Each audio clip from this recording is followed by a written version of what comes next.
All right, this is your boy D back with another video on You Can Be Free. I'm excited about this video because we just had something crazy happen that I actually have never had happen. I have had certain crazy things happen, but nevertheless, we're gonna surrender this to God. So, God, you have your way. Today, it's interesting on the topic that we're gonna talk about because I've been hearing a lot about mental health this month. It's actually, I think this is the month for the month of men, or I've been seeing a lot of men talk about June.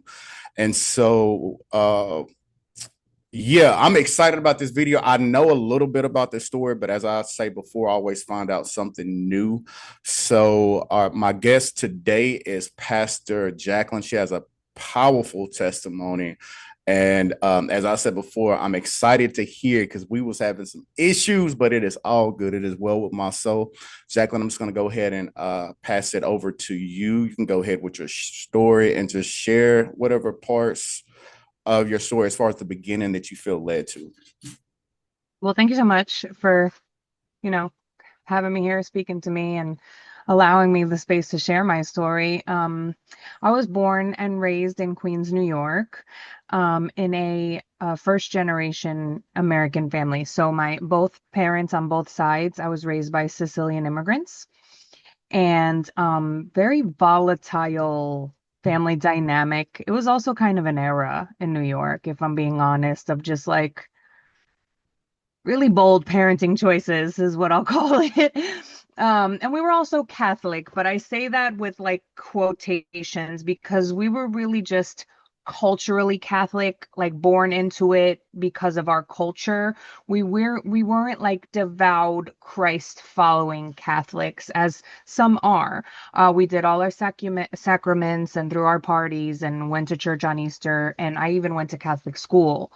But as a child, I was very skeptical of like, who's this man Jesus with like all these superpowers y'all are talking about.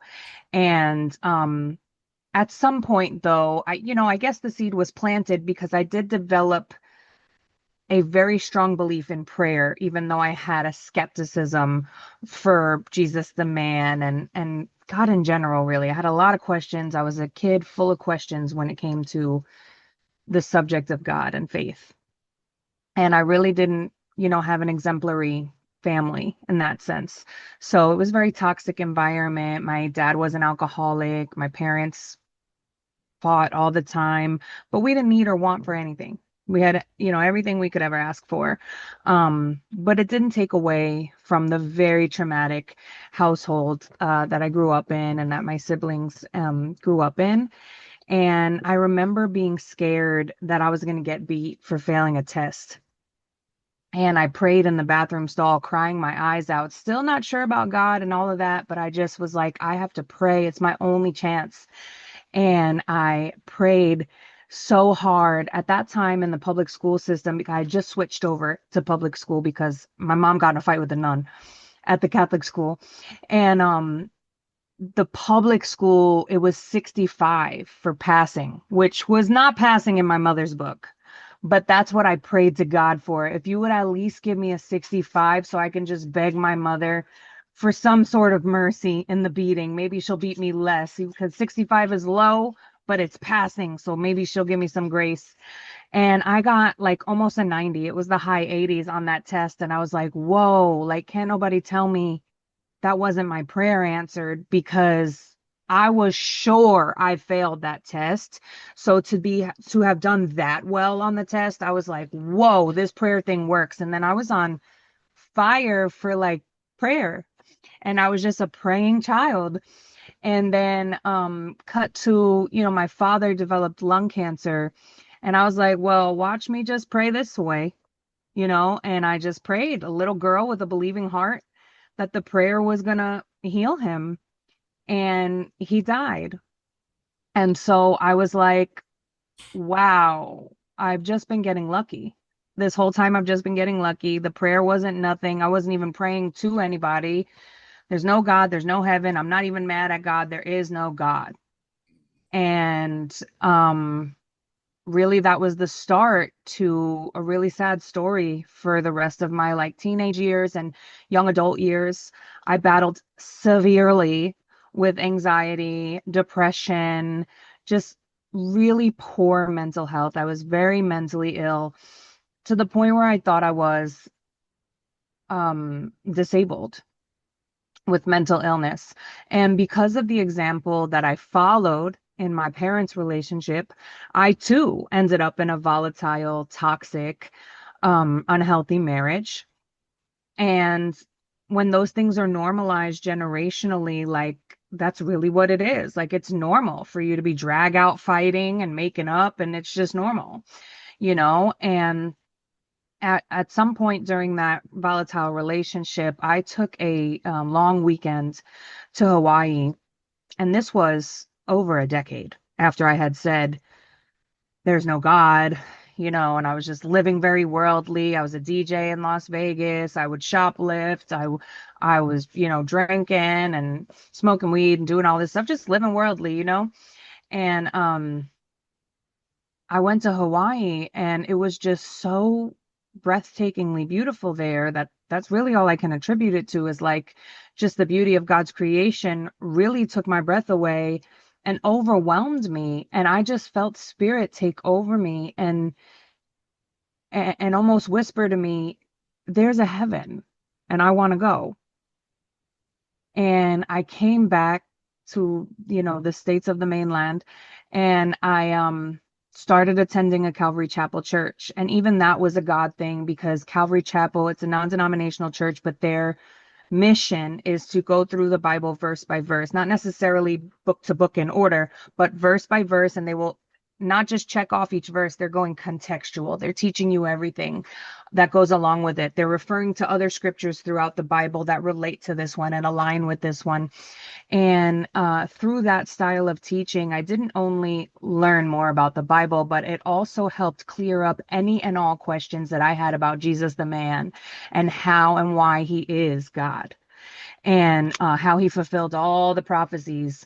And I did end up marrying that man. I wasn't married to him yet when I went on that trip, but I did end up marrying him, which is still a bad choice in retrospect, but it wasn't in vain because that season was the most treacherous storm of my life, and it was a refinement.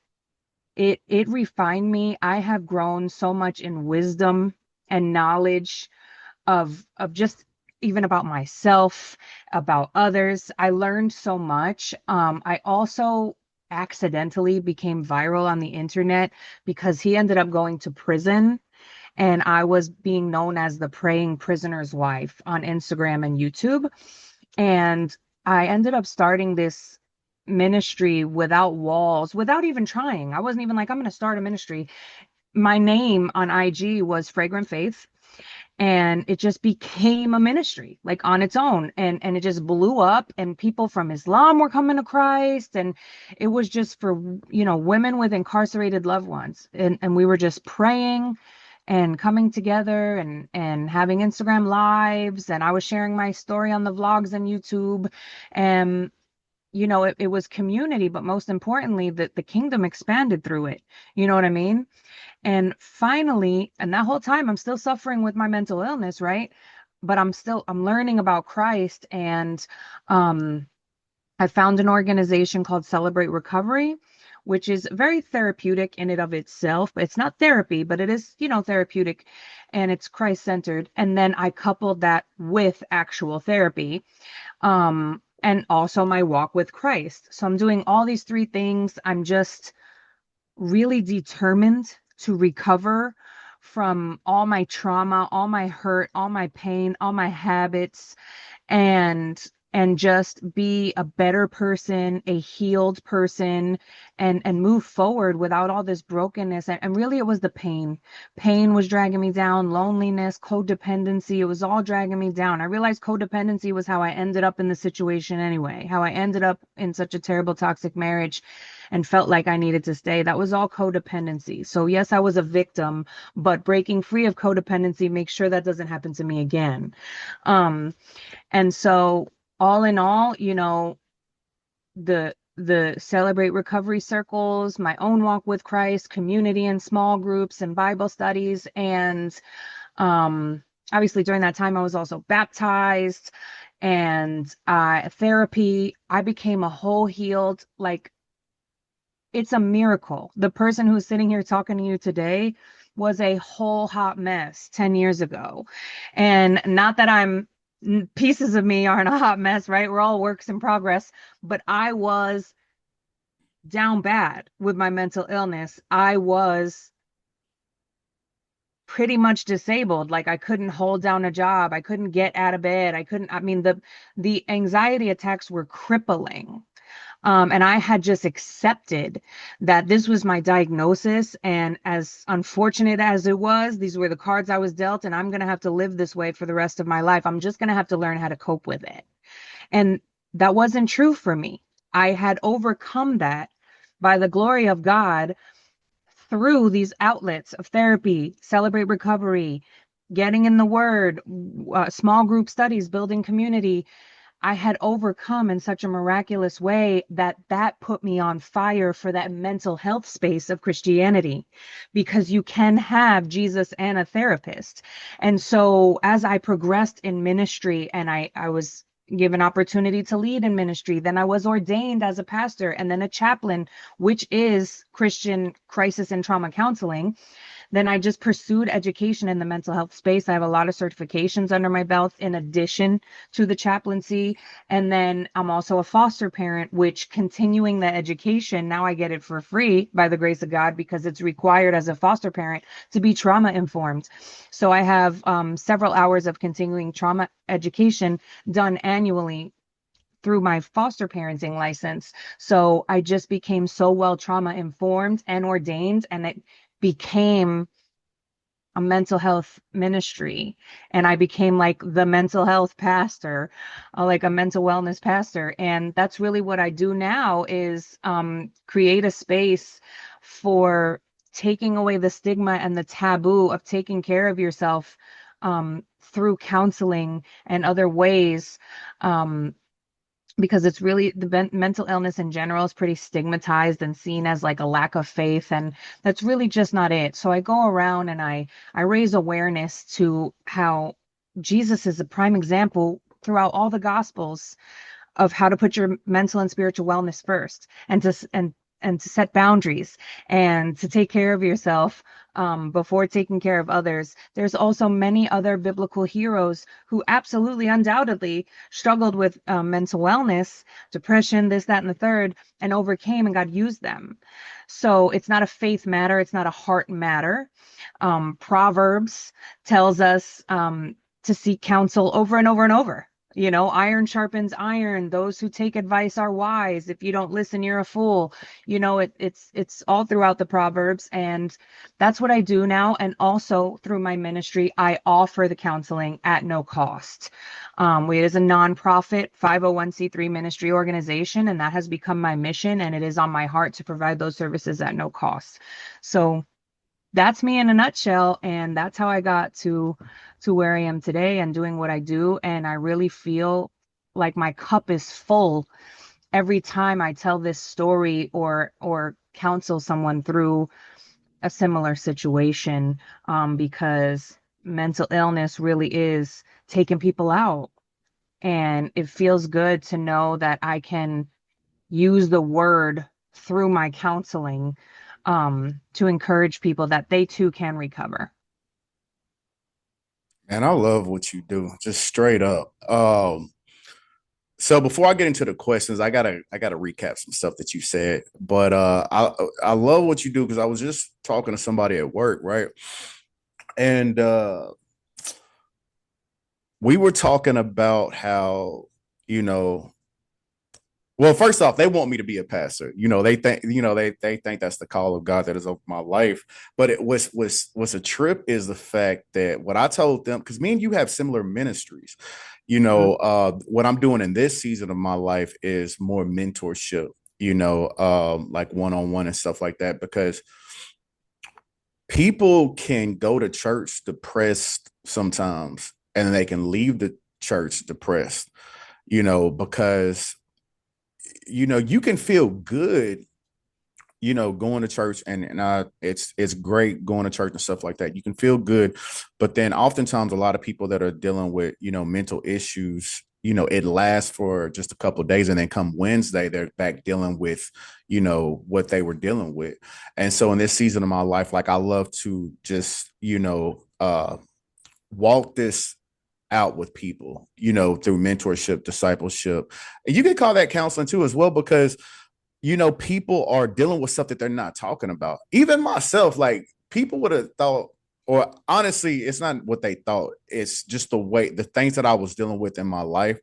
I had a lot of mental issues, but when I realized, when I became a Christian and I started talking to people and walking this thing out like you did, I started to find healing through that.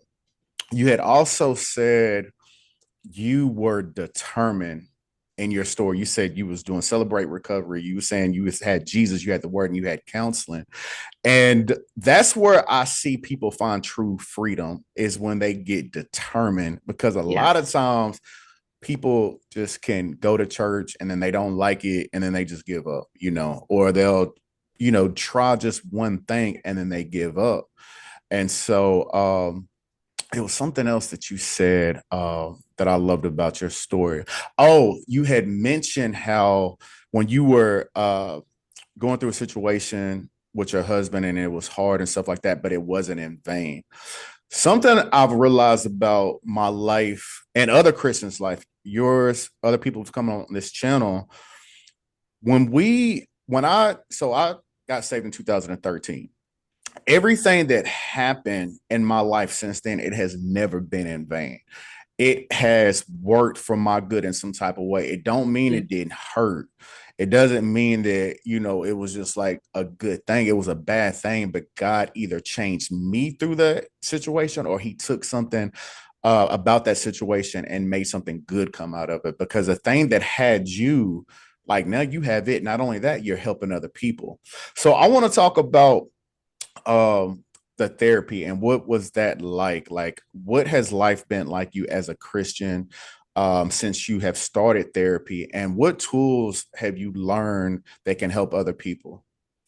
Well, since starting my journey through therapy as a Christian, it became a much deeper, more honest scenario for me. It made me more dependent on God's grace, because before therapy, I was carrying burdens silently, and wounds were just really deep and generational within me. There were patterns, and I had accepted that this was like how life was Mm, before Christ, right? But therapy and Jesus helped me uncover and break through not only the trauma that I had endured, but how my brain and my body and my spirit had become affected by all of it for years of me being wired for survival. And so through that, I've come to understand that healing, it's not the absence of struggle, but it's the presence of Christ in the midst of it. And so God has used therapy as just a tool of teaching me about his character still. And it's not that he's intimidated by any of my emotions or my questions or my brokenness. The trauma doesn't disqualify me from ministry. It actually qualifies me to walk more compassionately with others. And so therapy was an extension of God's care for me, just as he gives people pastors, doctors, friends, he gives counselors, he gives therapists. And so I've learned that holding a space for the spiritual and psychological healing can be done, and it's still of God. The two are not competing. mhm. And so I've learned to be gentle with myself, recognizing my worth. And that's not tied to how I perform or how well I mask, because I'm also a neurodivergent person. So a lot of us who are high functioning, we kind of mask so that we appear more normal in society. So no matter how strong I may appear, that doesn't matter to God. My identity is secure in Christ, even on my weakest days. I love that you mentioned that, because sometimes people, and you also said stuff about like generational stuff too. So sometimes for men and women, that have grew up and you've had like a hard parent or a hard teacher, or it could have been a father, it could have been a mother. But we can learn like, okay, if we do good, it can appear that this parent loves us more Right. because they'll start giving us rewards. So that thought pattern, because a lot of times we think like this for our whole lives, we can develop that thought pattern at 5, 6, 7, 8, and then we become 30, 40, 50, 60, and then we become a Christian and we feel like that when we are performing well or when we're doing well, this is when God loves us. Or when we make a mistake, we're beating ourselves up, because a lot of us are being tormented by the voices of our parents. When our Yes. parent, like people who've had parents that have told us stuff like, well, you can't do nothing right, or you're never going to be anything, or like, why did you do this? Why did you do that? When we make mistakes as Christians, we can hear those thoughts, because it's really our parents, or like I said, grandparents or teachers or whatever it is, but we're looking at it as God because the Bible says he's our father. And so I'm glad that you had mentioned that.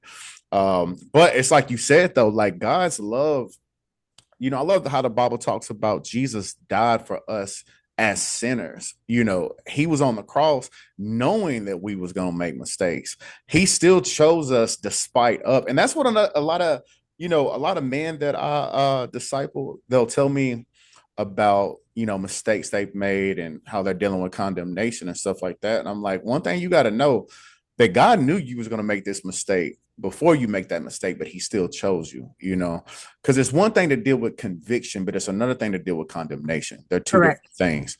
I want to go back to something else that you had said in your story about when you had lost somebody. Like, first you was a believer, and this is a story of a lot of people. You were a believer because God had something happened in your life and you knew it was God. But then you had experienced suffering where you had lost a loved one. And one thing that is different about you, though, what I see with some people who call themselves atheists, they have an anger towards God because of something they was believing for and it didn't happen, or something that happened to them or their child, or lost a child or something like that. So now they're like an advocate to make sure that other people believe the way they believe. But you were like, no, it's just there's nothing to be mad out. There's no God. But I want to just talk about that for a little bit, because how do you feel about suffering now? When things happen like that in a person's life where, they were believing that God was going to heal someone and that person died, or something happened to them, or something happened in their life that they don't understand. Like, how would you explain that for people that are watching or will watch this? Well, my perspective on death in general shifted from a place of fear to a place of surrender. So, as someone who's walked through deep trauma, who's also been in the foster care system, not me personally, but as a foster parent, Mhm. I've suffered with chronic illness, significant loss, like you just mentioned. And so I've come to see death less as an end and more of a transition, a doorway to that complete restorative healing, being in the presence of Jesus.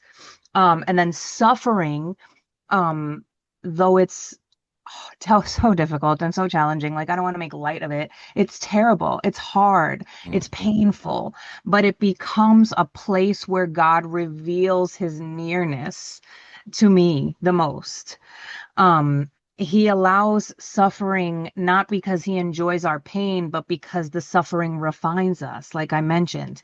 It also he lets us he lets us suffer, allows us to suffer for more reasons than one, right? So I would say refining, also to draw near to him. It reveals our need for him. It also exposes what cannot be shaken. um I've seen that suffering has softened my heart for others because it allows me to minister to people now with more of a full understanding that I wouldn't have understood if I didn't suffer as well. So we live in this fallen world where brokenness touches everything, our bodies, our relationships, systems, our minds, but God promises that none of that time is wasted. Every tear, every battle, every moment of confusion, he collects it all. In Romans 8:18, where it says, I consider that our present sufferings are not worth comparing with the glory that will be revealed in us. I hold on to that deeply. I hold on to that daily. That's a hope to hold on to. And like you said, when we become Christians, we still suffer, but we suffer with a purpose. Ooh, I like that. Suffering with a purpose. I've never heard nobody say that before. I like that. I like that. So when we were talking the other day, you had said something, and when I got off the phone with you when we were talking about your story, it just reminded me. I don't know how you worded it, so I don't want to put words into your mouth. But what I realized about therapy, counseling, discipleship, the healing that has been brought forth in my life is seeing in a different perspective. Because when I had lost my mom when I was 16 years old, I let that like change my whole life, because of the perspective that I was seeing it for. I never seen that God would ever have a plan with that. I never seen that He would take my suffering and use that as something that was going to bring forth healing up on the earth to give up. That's the reason why this channel exists, because of the things that I've went through. You can be Right. free, other people sharing their testimony, and so I often pray, just about daily when God put it on my spirit. It's like, Lord, let me see things the way that you see it, because the way He sees our situations and the way that we see it is two different situations. Something else we were talking about too. I don't know how we weren't talking about this as we've been recording, but before, when we were talking about your story, we was talking about how your health, depression, mental health, negative thoughts can actually have an effect on the body. And I was sharing with you a time where stress was affecting me, and I got healed by, getting. I'm not gonna say just getting free just like that, but you know what I'm saying. Doing what I needed to do to come into a place where my thoughts change. So, can you talk about that? How that's tied when it comes to mental health and actually physical health? That's what I'm trying to say. Absolutely. And this is a big part of my ministry as well when I'm going around teaching on the subject matter, is that the body and the mind don't know the difference between physical or emotional trauma. Mm-hmm. So whether you have a physically traumatic experience or an emotionally traumatic experience, your body has an internal trauma response regardless. And so for any sort of external wound or a broken bone, you can heal from that, whether it's through physical therapy or, whatever the doctor's treatment plan is, you can heal from your wounds and your injuries, but the body's going to store that trauma unless you work through it. And so the mind and the body are very deeply connected. And I've studied this to a great degree, and I've experienced it personally. You said you've experienced it personally. So prolonged negative mental health or mental illness, any sort of chronic anxiety, depression, unresolved traumatic experiences, prolonged masking what I mentioned before, that puts a lot of stress on the body unbeknownst to us. We just live that way in survival mode and we don't even realize what we're doing to our body. And it creates a lot of physiological effects. It increases the cortisol, which is a stress hormone in your body. And that is terrible for you in many different ways. Stress is a killer, man. But the biggest um, injury, I guess you can say, you like ailments that you'll receive from increased cortisol levels is inflammation. And inflammation is the culprit to everything wrong that could happen to us in the body. I'm talking disease, gastrointestinal issues, autoimmune issues, joint issues, muscle issues. Your body goes into a survival mode, and over time, it wears down your body, it wears down your immune system, it disrupts your hormonal imbalances. And for neurodivergent individuals like myself, the masking and the sensory management adds an additional layer in our heads. And the trauma just keeps being stored in the body. And there is a great book on this. It's called The Body Keeps Score. I always recommend everybody read it. It's a good read. But the beautiful truth is that just as the body carries the effects of mental pain, it can also carry the effects of healing. So when you practice therapy, prayer, proper rest, proper nutrition, safe relationships, safe spaces, the body begins to release that trauma. There are even some really good muscular therapies, massage type therapies. They're not relaxing, but they help you to release in the muscles all the trauma that you've been storing in areas you didn't even realize you could be storing trauma. And it gives you a release. And it's important to release this trauma through therapies, both physical and psychological and emotional, so that your physical health and your mental health can add up to God's intentional design for us. That's a lot of wisdom you just shared. For anybody that will watch this video, they could be dealing with depression, suicidal thoughts. Actually, somebody that I know just their brother lost their daughter not that long ago through suicide. She was 24, 25 years old. And, I just been thinking about him because tomorrow's Father's Day. And then Monday, they're going to have the funeral. So I just love what you do. I love what you do because it's needed. And I've seen a lot in ministry over the past 10 years. So it's like I said, I can't thank you enough. Even though we haven't known each other long, I love what you do. But for anybody that could watch this and they could be going through what you've went through or something even worse, when it comes to mental health, what can you say to that person? Well, I always say, and I kind of touched on it earlier, is that you can have Jesus and a therapist. You should have Jesus and a therapist, and it's okay. I also want to touch on something you said earlier where they'll go to church one time and then they'll give up. It's the same with counseling. They'll go to counseling or therapy one time and it's weird, it's awkward, or they didn't really like that particular therapist and they give up, or they'll go one or two times and they give up. And when I encourage somebody to seek counsel or seek therapy, I always mention that factor because it's everybody experiences that. I experienced it. Everybody who steps into therapy, there's few and far between stories of people who were just matched with the perfect therapist the first time. So it can be a journey. And that's why I said I was determined.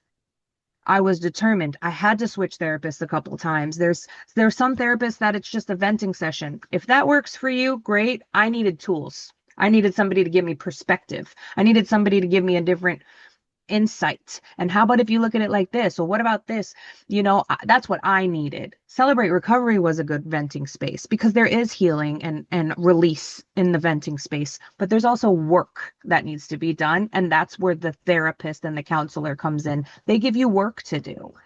And so I always recommend don't give up, be determined, because giving up on the therapist is not giving up on the therapist. It's giving up on you. Mm-hmm. And so you have to find a different match, or at least, or give the first one, give them a fair shot, and if it's not a good match, that's okay. And whatever space you're receiving this counseling or therapy can help you find a better match. And you just have to be open and communicative and continue the therapy for as long as you can, because it does work, and it takes work, and it's not always comfortable, and it's far often awkward.